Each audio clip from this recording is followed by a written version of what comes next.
Écoutez attentivement, car ce que je vais vous dire pourrait sauver votre vie ou celle d'un homme qui vous est cher.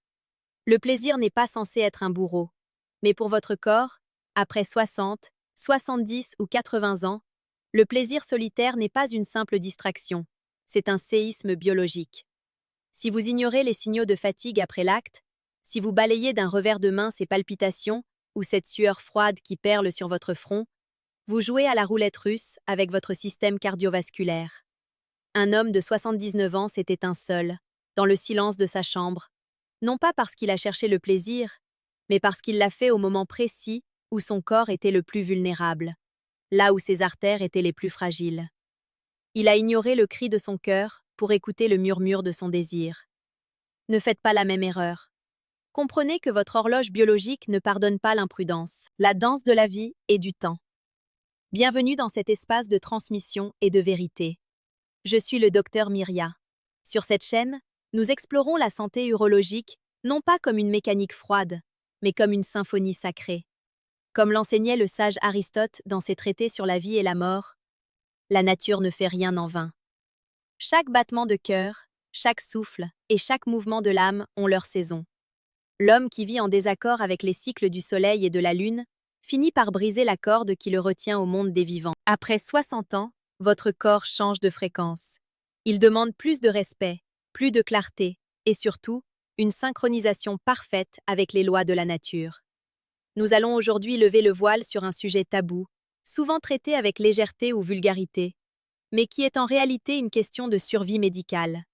L'impact des cycles circadiens sur l'activité sexuelle solitaire chez les seniors. Nous allons parler de science, d'hormones et du destin tragique de cet homme qui nous a laissé une leçon de vie ultime. L'erreur de 3 heures du matin. Laissez-moi vous raconter l'histoire de Jacques. Jacques avait 79 ans.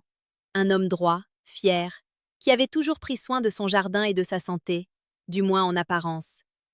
Mais Jacques souffrait de ce que beaucoup d'entre vous connaissent, l'insomnie de l'aube. Cette heure creuse, entre 3 et 4 heures du matin, où le monde est silencieux et où les pensées deviennent obsédantes. Un soir de solitude, Jacques a cherché l'apaisement dans le plaisir solitaire. Il pensait que cela l'aiderait à se rendormir. Mais Jacques ignorait une règle fondamentale de la chronobiologie urologique.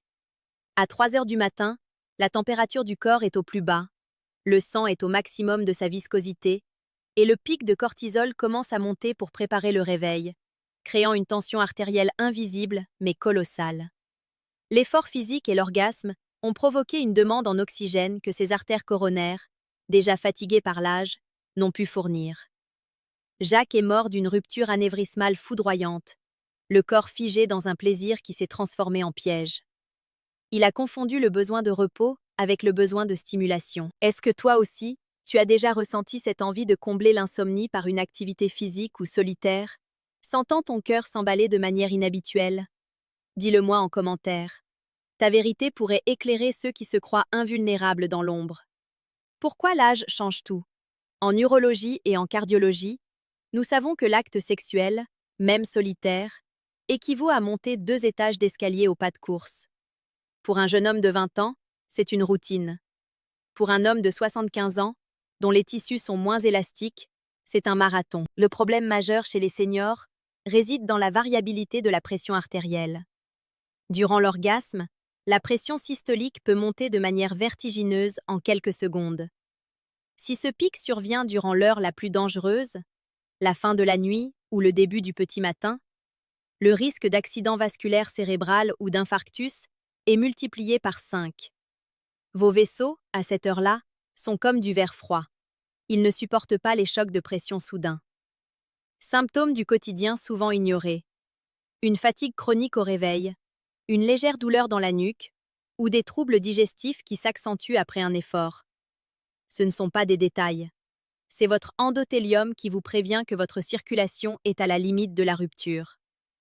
Si vous voulez apprendre à protéger votre temple et découvrir les secrets d'une longévité vibrante, abonnez-vous dès maintenant à la chaîne Dr Myria. Ici, nous parlons au cœur et à l'intelligence de l'homme souverain, le mélange fatal. Jacques n'est pas mort uniquement à cause de l'heure. Il a commis une autre erreur fréquente chez les seniors. La déshydratation nocturne, mélangée à la prise de certains médicaments. Beaucoup d'hommes prennent des traitements pour la prostate ou la tension le soir. Ces substances modifient la réponse de vos vaisseaux au stress. Le soir de son décès, Jacques avait bu peu d'eau, rendant son sang épais comme de la mélasse. L'effort a créé un caillot qui n'aurait pas existé s'il avait respecté la règle de l'eau vive. L'intimité, même avec soi-même, demande une préparation. On n'entre pas dans le plaisir avec un corps épuisé et assoiffé. Votre corps vous envoie des signaux de détresse bien avant la catastrophe. Pour apprendre à écouter ces murmures et à comprendre ce que vos organes tentent de vous dire, je vous invite à cliquer sur le deuxième lien en description pour télécharger mon guide de santé gratuit, intitulé « Écoute ton corps avant qu'il ne crie ». La solitude comme poison. Pourquoi Jacques a-t-il cherché ce plaisir à cette heure interdite? Parce que la solitude à 79 ans est une douleur physique. Le cerveau cherche une libération de dopamine pour anesthésier le chagrin ou l'ennui. Mais cette dopamine, lorsqu'elle est libérée par la force et dans l'urgence, devient un toxique pour le cœur vieillissant. La masturbation chez le senior doit être un acte de soin, de reconnexion et de tendresse envers soi-même. Pas une fuite désespérée contre l'insomnie. Lorsque l'acte est pratiqué dans le stress ou la hâte, le système nerveux sympathique prend le dessus, fermant les petites artères et forçant le cœur à pomper contre une résistance immense. Avez-vous déjà ressenti cette tristesse ou ce vide après un plaisir solitaire pratiqué mécaniquement? Dis-le-moi en commentaire. Il est temps de remettre de la conscience là où il n'y a que de l'habitude. Le rituel du soir. Pour éviter le destin de Jacques, il existe une méthode. Si vous ressentez le besoin de cette libération, ne le faites jamais dans les heures qui précèdent le réveil ou au milieu d'une insomnie angoissée. Le moment idéal pour un senior est la fin d'après-midi ou le tout début de soirée, lorsque la température corporelle est stable et que le système cardiovasculaire est pleinement éveillé et irrigué. C'est le moment où le plaisir nourrit le corps au lieu de l'épuiser. Pratiquez la respiration lente, assurez-vous d'avoir bu de l'eau, et surtout, faites-le dans un état de gratitude, pas de manque. Abonnez-vous à Dr Myria pour plus de contenu rare et puissant. Nous traiterons prochainement des aliments qui renforcent vos artères après 70 ans et de la méditation pelvienne. La conclusion. La mort de Jacques n'est pas une condamnation du plaisir, mais un avertissement sur l'ignorance. Votre corps est un livre ouvert. Chaque ride, chaque douleur, chaque battement plus lourd est une page qui vous enseigne comment vivre plus longtemps. Imaginez une pompe à eau qui essaierait d'aspirer soudainement du goudron froid. La pression monte instantanément dans les conduits, mais le liquide ne circule pas. C'est là que la rupture survient. Soit le cœur lâche sous l'effort, soit une plaque de cholestérol se détache sous la pression et va boucher une artère cérébrale. Ce qui devait être un moment d'apaisement devient une condamnation à mort, parce que la biologie du milieu de la nuit est une biologie de repos, pas de performance. Symptômes ignorés. Avez-vous déjà remarqué que vos mains ou vos pieds sont plus gonflés ou plus rigides au milieu de la nuit? Ce n'est pas de l'eau. C'est le signe que votre circulation de retour est paresseuse. Si vous ressentez cette raideur, votre sang vous envoie le message suivant. Ne me demande rien d'autre que de dormir. Pour comprendre pourquoi Jacques a perdu la vie à cette heure précise, nous devons pénétrer dans l'intimité de vos artères entre 2 et 4 heures du matin. Durant cette période, votre corps entre dans une phase de stase. Le débit sanguin ralentit, la pression artérielle chute naturellement pour laisser le cœur se reposer. Et surtout, votre sang devient plus épais. C'est ce que nous appelons la viscosité plasmatique nocturne. Chez un homme de 79 ans, dont les parois artérielles sont souvent tapissées de plaques d'athérome, ce sang épais est comme une mélasse qui peine à circuler. Lorsque Jacques a soudainement sollicité son corps pour un effort intense et une décharge d'adrénaline liée à l'orgasme, il a créé un appel de sang violent. Imaginez une pompe à eau qui essaierait d'aspirer soudainement du goudron froid. La pression monte instantanément dans les conduits, mais le liquide ne circule pas. C'est là que la rupture survient. Soit le cœur lâche sous l'effort, soit une plaque de cholestérol se détache sous la pression et va boucher une artère cérébrale. Ce qui devait être un moment d'apaisement devient une condamnation à mort, parce que la biologie du milieu de la nuit est une biologie de repos, pas de performance. Symptômes ignorés. Avez-vous déjà remarqué que vos mains ou vos pieds sont plus gonflés ou plus rigides au milieu de la nuit? Ce n'est pas de l'eau. C'est le signe que votre circulation de retour est paresseuse. Si vous ressentez cette raideur, votre sang vous envoie le message suivant. Ne me demande rien d'autre que de dormir. Est-ce que toi aussi, il t'arrive de te réveiller avec le cœur qui bat la chamade, sans raison apparente au milieu de la nuit? Dis-le-moi en commentaire. C'est souvent le signe que ton corps lutte pour fluidifier ton sang. Le grand mensonge. Beaucoup d'hommes seniors utilisent la masturbation comme un médicament. Ils se disent « Si je le fais, je vais libérer de l'ocytocine et de la prolactine, et je vais m'effondrer de sommeil. » C'est un calcul qui peut s'avérer mortel après un certain âge. L'ocytocine favorise certes l'attachement et le sommeil, mais la phase de montée vers l'orgasme, elle, libère massivement de la noradrénaline. Chez un jeune homme, le retour au calme est rapide. Chez un homme de plus de 60 ans, le système nerveux met beaucoup plus de temps à épurer ses hormones de stress.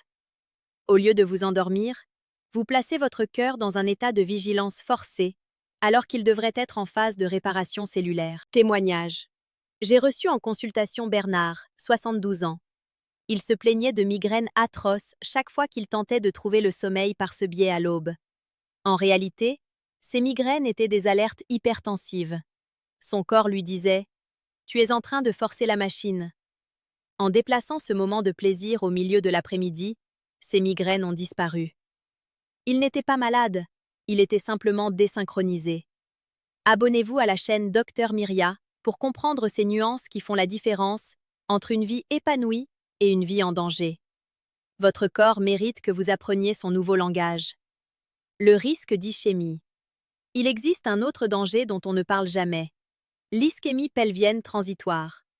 Durant la nuit, vos organes reçoivent juste assez d'oxygène pour leur survie de base. En provoquant une érection forcée et un orgasme à 3 heures du matin, vous créez un détournement de flux sanguin. Le sang se précipite vers le bassin, mais au détriment d'autres organes qui, à cette heure-là, sont en mode économie. Ce déséquilibre peut provoquer des vertiges, des pertes de connaissance, ou dans le cas de Jacques, une défaillance cardiaque parce que le cœur ne reçoit plus assez d'oxygène pour sa propre contraction.